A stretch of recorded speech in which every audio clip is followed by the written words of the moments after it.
Hello students, इस class में हम लोग रैशनल नंबर्स का अगला टॉपिक पढ़ेंगे, that is equivalent rational numbers. Equivalent rational number क्या होता है? जैसे मान लीजिए कोई भी एक रैशनल नंबर है 2/3। अब इसको ऊपर नीचे, ये न्यूमरेटर ये डिनोमिनेटर है।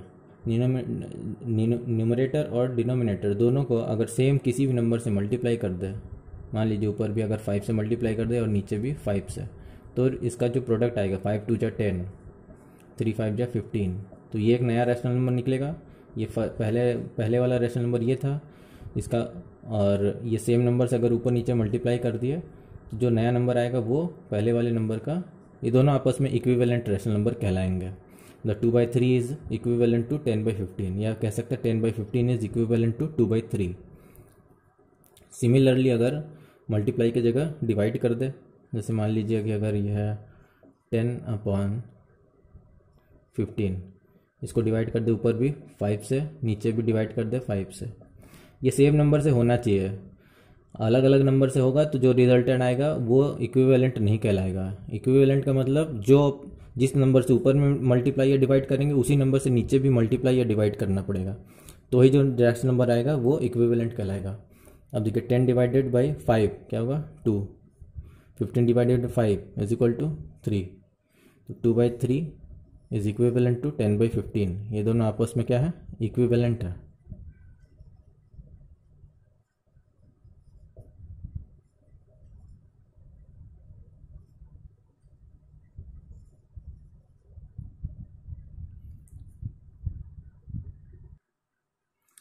जैसे मान लीजिए ये 4/6 और इसको मल्टीप्लाई कर दिए 2 से और इसको मल्टीप्लाई कर दिए 3 से, तो 4 2 जा 8, 6 3 जा 18। अब ये ऊपर मल्टीप्लाई किया 2 से, नीचे किए हैं 3 से, तो ये जो होगा इसके इक्विवेलेंट नहीं होगा। इस तरीके से नहीं करना है। अगर ऊपर 2 से मल्टीप्लाई करें तो नीचे भी 2 से करना पड़ेगा, या ऊपर जो है 3 से कर रहे तो नीचे भी 3 से है। तो न्यूमरेटर और डिनोमिनेटर में सेम नंबर से और सेम ऑपरेशन होना चाहिए। ऐसा भी नहीं कर सकते कि अगर ऊपर में 2 से मल्टीप्लाई कर दिए, नीचे में 2 से डिवाइड कर दिए। अगर ऊपर में मल्टीप्लाई चल रहा है तो नीचे में भी मल्टीप्लाई चलेगा, और ऊपर जो नंबर होगा वही नंबर नीचे भी होगा, तभी जाके जो रैशनल नंबर मिलेगा वो इक्विवेलेंट कहलाएगा। जैसे ये दोनों एग्जांपल्स है। एक एक्सेप्शन है इसमें, जैसे 2/3 ये 0 से मल्टीप्लाई नहीं होना चाहिए। 0 से अगर करेंगे तो 0/0 ये क्या हो जाएगा, नॉट डिफाइंड। तो इसलिए 0 वाला जो ऑपरेशन है वो एक्सेप्शन है, इससे नहीं कर सकते। 0 के अलावा बाकी कोई भी नंबर हो, कोई भी नेगेटिव नंबर हो, कोई भी पॉजिटिव नंबर हो, उससे अगर मल्टीप्लाई करते हैं या डिवाइड करते हैं ऊपर नीचे, तो जो रिजल्टेंट आएगा वो इक्विवेलेंट कहलाएगा, except 0। 0 is not possible. Next topic is rational numbers in the standard form. कोई भी रैशनल नंबर को स्टैंडर्ड फॉर्म में लिखने का तरीका। फॉर एग्जांपल जैसे 3/15 है, एक रैशनल नंबर है। अभी इसको स्टैंडर्ड फॉर्म में, अभी ये स्टैंडर्ड फॉर्म में नहीं है क्योंकि इसका जो कॉमन फैक्टर है वो अदर देन 1 है। स्टैंडर्ड फॉर्म में कोई भी रैशनल नंबर तब होता है जब इसका और इसका कॉमन फैक्टर 1 आए। 1 मतलब 3 का अगर देखें फैक्टर 1 × 3 होता है, और 15 का अगर फैक्टर निकालें तो 3 × 5 ये हो गया। अभी इंटू 1 भी होता है। अब यहाँ पे कॉमन फैक्टर देखें, इसमें क्या है, कॉमन फैक्टर ये 3 आ रहा है, तो कॉमन फैक्टर 3 आ रहा है, कॉमन फैक्टर 1 आना चाहिए। इसका मतलब ये है स्टैंडर्ड फॉर्म में नहीं है। तो स्टैंडर्ड फॉर्म में करने के लिए इसको सिंप्लीफाई कर देते हैं। 3 1 जा 3, 3 5 जा 15, ये हो गया 1/5। अब ये बन गया स्टैंडर्ड फॉर्म में। क्यों? क्योंकि इसका अगर कॉमन फैक्टर देखें, 1 का अगर फैक्टर देखें तो 1 × 1 ही होता है, और 5 का 1 × 5 होता है। तो इन दोनों में कॉमन फैक्टर 1 आ रहा है। अब ये जब ये 1 आने लगे कॉमन फैक्टर, इसका मतलब जो रैशनल नंबर है वो अपने स्टैंडर्ड फॉर्म में है। जैसे एक और एग्जांपल है 56/-35। अब ये अपने स्टैंडर्ड फॉर्म में नहीं है क्योंकि इसमें कॉमन फैक्टर 1 के अलावा भी और कुछ भी है। अब देखिए कॉमन फैक्टर इसके अलावा क्या है, ये 7 से कट सकता है, 7 5 35, और ये 7 8 56, 7 से कट सकते हैं, यानी कि कॉमन फैक्टर 7 है इन दोनों में, तो ये स्टैंडर्ड फॉर्म में नहीं है। अच्छा, अभी ये डिनोमिनेटर में माइनस लिखा हुआ है, तो इसको जो है ऊपर लिख सकते हैं। -1 से अगर मल्टीप्लाई कर दे ऊपर और नीचे तो ये माइनस ऊपर शिफ्ट हो जाएगा, और 7 से इसको डिवाइड भी करना पड़ेगा दोनों को कट करके। देखिए माइनस जो है ऊपर चला जाता है, ये एक ही बात है, ठीक है। इसको इस तरीके से लिख सकते हैं, और इसको और फर्दर रिड्यूस करेंगे, 7 से कट करेंगे, 7 5 जा 35, 7 8 जा 56, ये हो गया -8/5। ये जो -8/5 आया है ये इसका स्टैंडर्ड फॉर्म है, स्टैंडर्ड फॉर्म ऑफ 56/-35। अच्छा, ये स्टेप समझ में आया कैसे हुआ, ये माइनस ऊपर कैसे गया, ये इस तरीके से जाता है। डिनोमिनेटर में माइनस है तो डिनोमिनेटर में माइनस नहीं रखते हैं, इसके लिए इसको भी -1 से मल्टीप्लाई कर देंगे और ऊपर भी -1 से मल्टीप्लाई कर देंगे, इक्विवेलेंट निकाल लेंगे, क्योंकि दोनों ऊपर नीचे मल्टीप्लाई कर रहे हैं सेम नंबर से, सेम इंटीजर से। तो ये ऊपर वाला बन जाएगा -56 और नीचे बन जाएगा -+35। इस तरीके से ये आया है। तो सिंपली इसको डायरेक्टली भी लिख सकते हैं, अगर डिनोमिनेटर माइनस है तो सिंपली उसको उठा के न्यूमरेटर में रख सकते हैं, और इसके बाद इसके फर्दर इसको कट करके ये स्टैंडर्ड फॉर्म आ जाएगा। चलिए कुछ एग्जांपल्स के थ्रू और समझते हैं। जैसे एक नंबर दिया हुआ -15/21, इसको स्टैंडर्ड फॉर्म में कन्वर्ट करना है। सो ये माइनस न्यूमरेटर में है, माइनस का तो कुछ करना नहीं ऑपरेशन। इसके बाद अभी देखेंगे कॉमन फैक्टर। कॉमन फैक्टर बोले तो किस नंबर से ये डिवाइड हो रहा है दोनों, ये देखिए 3 5 जा 15, 3 से हो रहा है, ये 3 7 जा 21, ये हो जाएगा -5/7। ये हो गया स्टैंडर्ड फॉर्म इसका। एक और एग्जांपल देखते हैं, -144/-216, ये है। अच्छा, ऊपर न्यूमरेटर में भी माइनस है और डिनोमिनेटर में भी माइनस है, तो माइनस से माइनस कैंसिल आउट हो सकता है, तो ये बचेगा 144/-216। इसके बाद इसको कट करना स्टार्ट करते हैं, 2 से कट करेंगे, 2 7 जा 14, 2 2 जा 4, 2 1 जा 2 0, 2 8 जा 16, अगेन ये 2 से जाएगा, 2 3 जा 6, 2 6 जा 12, 2 5 जा 10, 2 4 जा 8, फिर देखिए 2 1 जा 2, 2 8 जा 16, 2 2 जा 4, 2 7 जा 14 18। अब ये 3 से जाएगा, 3 6 जा 18, 3 9 जा 27, अगेन ये 3 2 जा 6 और ये 3 3 जा 9। अब ये डिवाइड नहीं हो पाएगा, 2/3 आ गया, 2/3 आ गया, फर्दर ये डिवाइड नहीं हो सकता किसी भी नंबर से। अब कॉमन फैक्टर देखें तो 1 ही आ रहा है, 1 से ही डिवाइड हो सकता है, 1 2 जा 2, 1 3 जा 3, यानी कि 1 है कि कॉमन फैक्टर आ रहा है दोनों में। ये हो गया स्टैंडर्ड फॉर्म आंसर। एक और नंबर दिया हुआ है 225/-325। डिनोमिनेटर में माइनस है तो सबसे पहले -1 से नीचे भी मल्टीप्लाई कर देंगे और -1 से ऊपर भी, तो ऊपर वाला -225 हो जाएगा और नीचे वाला माइनस इंटू माइनस +325 हो जाएगा। इसके बाद इसको कट करना स्टार्ट करेंगे, देखिए 2 2 5 है, 3 2 5, तो 5 है तो 5 से कटेगा, 5 4 जा 20, 25, 5 5 जा 25, 5 6 जा 30, 5 5 जा 25, अगेन 5 से कटेगा, 5 9 जा 45, 5 1 जा 5, 5 3 जा 15। अब ये 9 और 13 ये किसी से भी नहीं कटेगा, 9 और 13 लिख देंगे, ये हो जाएगा इसका स्टैंडर्ड फॉर्म। अब इसमें माइनस भी है, देखिए माइनस छूट गया है, माइनस भी लगेगा। -9/13 जो है 225/-325 का स्टैंडर्ड फॉर्म है। नेक्स्ट एक क्वेश्चन पूछता है कि चेक करने के लिए दो रैशनल नंबर दिया होगा, वो बोलेगा कि दोनों आपस में इक्विवेलेंट है या नहीं है। जैसे एग्जांपल में 21/15 एंड 12/16। अभी बताना है कि ये जो रैशनल नंबर है क्या इसके इक्विवेलेंट है या नहीं है। तो सबसे पहले इन दोनों को स्टैंडर्ड फॉर्म में लिखते हैं। 21/15 इसको स्टैंडर्ड फॉर्म में लिखेंगे तो क्या आएगा, देखिए 3 से कट जाएगा, 3 7 जो 21 और 3 5 जो 15 और 7/5 और फिर फर्दर किसी से नहीं कटेगा तो 7/5 ही हो जाएगा इसका स्टैंडर्ड फॉर्म। अब लेते हैं 12/16 को, ये देखिए 4 से कटेगा, 4 3 जो 12, 4 4 जो 16। अब ये 3/4 किसी से नहीं कटेगा तो 3/4 हो गया इसका स्टैंडर्ड फॉर्म। अब इसका स्टैंडर्ड फॉर्म आ रहा है 7/5, इसका स्टैंडर्ड फॉर्म आ रहा है 3/4। ये दोनों क्या है, इक्वल नहीं है, इसका मतलब ये दोनों नंबर आपस में इक्विवेलेंट नहीं है। तो this number is not equivalent to, not equivalent.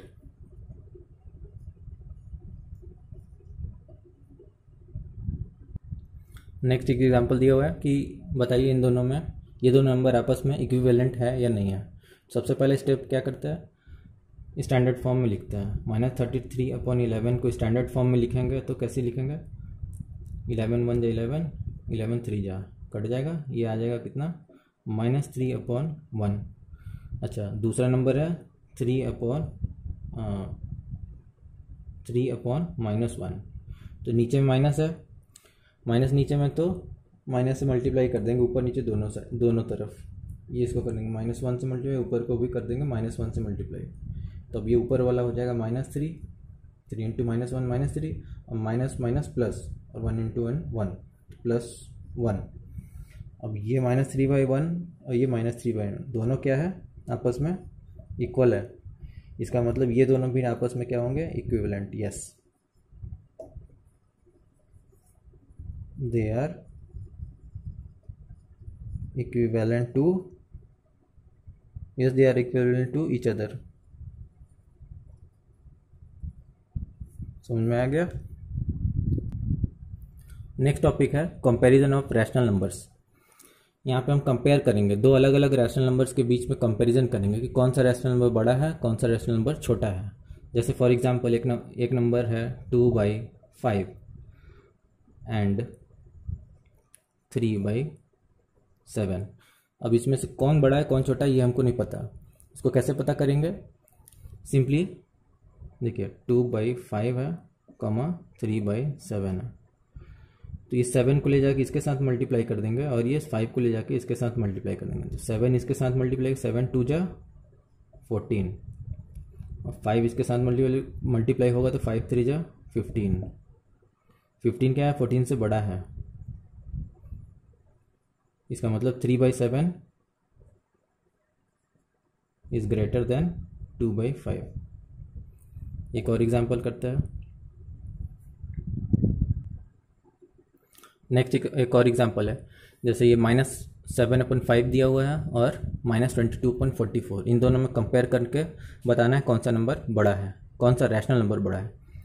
तो वही करेंगे क्या, 44 को ले जाके इसके में मल्टीप्लाई कर देंगे और ये 5 ले जाके इसके साथ मल्टीप्लाई करेंगे तो -7 × 44 हो जाएगा और ये हो जाएगा -22 × 5।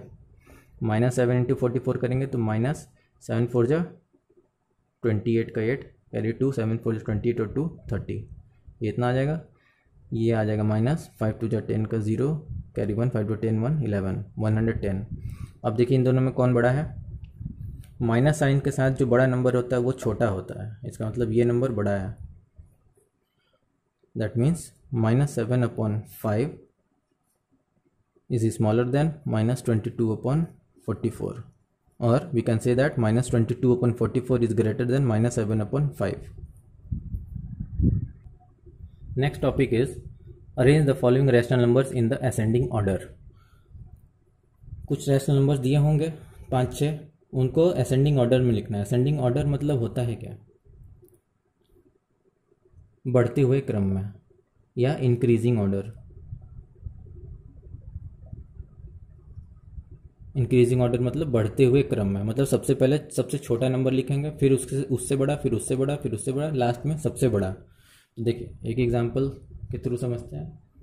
जैसे मान लीजिए 8/9 एक रैशनल नंबर दिया हुआ है, दूसरा है 1/6, तीसरा है 7/12, चौथा -1/3, फिर -3/4। 1 2 3 4 5 रैशनल नंबर दिया हुआ है। ये बोल रहा है कि सबसे छोटा इसमें से कौन है, फिर उससे बड़ा कौन है, उससे बड़ा कौन है, और ऐसे करके एक लाइन से लगाना है, इंक्रीजिंग ऑर्डर में लगाना है। तो इस तरीके का क्वेश्चन करने के लिए सबसे पहले जो सारे नंबर्स का जो डिनोमिनेटर है, ये इन सारे डिनोमिनेटर्स का एलसीएम निकालते हैं। तो एलसीएम ऑफ 9, 6, 12, 3 एंड 4, 9, 6, 12, 3 एंड 4। तो इसका एलसीएम कैसे निकालते हैं, इसको लिखते हैं ऐसे 9, 6, 12, 3, 4। इसको कट करेंगे, सबसे पहले 2 से करते हैं, ये नहीं जाएगा, 9 उतर जाएगा, 2 3 जा 6 हो जाएगा, ये 2 6 जा 12 हो जाएगा, ये नहीं कटेगा, ऐसे ही उतरेगा, ये 2 2 जा 4, अगेन 2 से काटेंगे, ये नहीं कटेगा, ये भी नहीं कटेगा, 2 3 जा 6, ये नहीं कटेगा, 2 1 जा 2। अब इसमें 3 है, 3 से कट करेंगे, 3 3 जा 9, 3 1 जा 3, 3 1 जा 3, 3 1 जा 3, 1 ऐसे आ जाएगा, अगेन 3 से।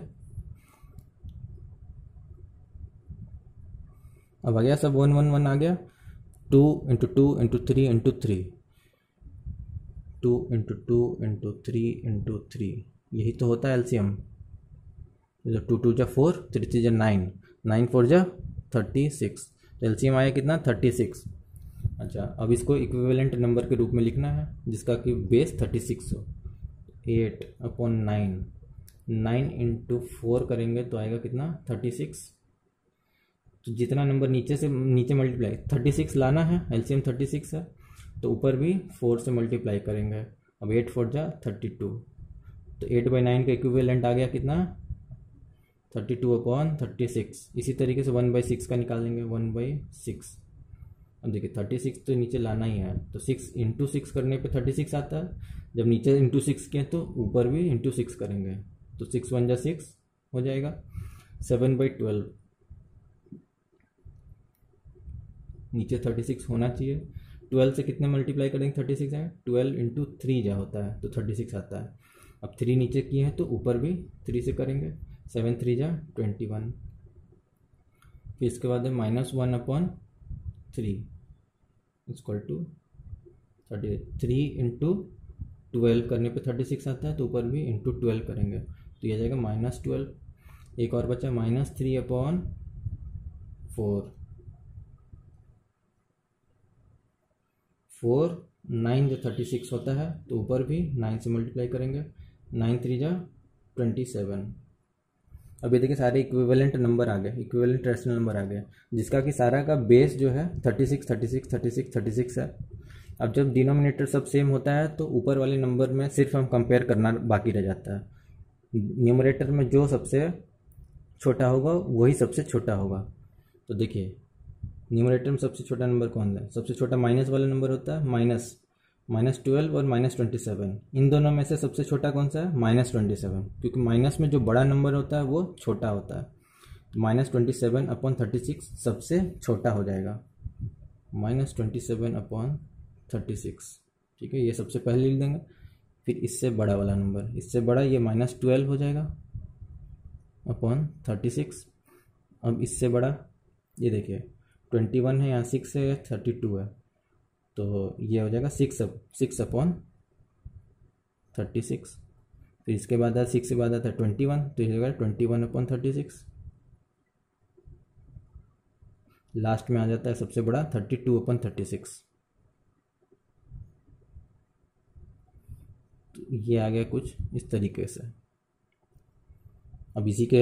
अब ये जिसका इक्विवेलेंट नंबर है उसके नीचे वो लिख देंगे। -27/36 किसका था, -3/4 का, तो यहाँ लिखेंगे -3/4। -12 के आगे कौन सा था, -1/3। 6/36 के आगे कौन सा, 1/6। 21/36 के आगे कौन सा था, 7/12। 32/36 किसका था, 8/9। ये हो गया आपका मेन आंसर। सबसे छोटा नंबर, उससे बड़ा, उससे बड़ा, उससे बड़ा, और ये सबसे बड़ा। इसी क्वेश्चन में कहीं कहीं असेंडिंग की जगह लिख देता है डिसेंडिंग, DESCENDING, डिसेंडिंग ऑर्डर। तो इसमें कुछ नहीं करना है, सारा मेथड वही सब कुछ होगा, सिर्फ लिखने का जो क्रम होगा वो अलग हो जाएगा, लिखने का ऑर्डर चेंज हो जाएगा। डिसेंडिंग ऑर्डर मतलब होता है डिक्रीजिंग ऑर्डर। और डिक्रीजिंग ऑर्डर मतलब घटते हुए क्रम में, मतलब सबसे बड़ा नंबर आगे होगा, फिर उससे छोटा, फिर उससे छोटा, फिर उससे छोटा, फिर उससे छोटा। बस जैसे इसके पहले वाले क्वेश्चन में जिस जिस सीरीज़ में उसको अरेंज किए थे उसको उल्टे तरीके से अरेंज कर देंगे, बस वो हो जाएगा डिसेंडिंग ऑर्डर, और कुछ नहीं करना है, बाकी सारा मेथड सेम रहेगा।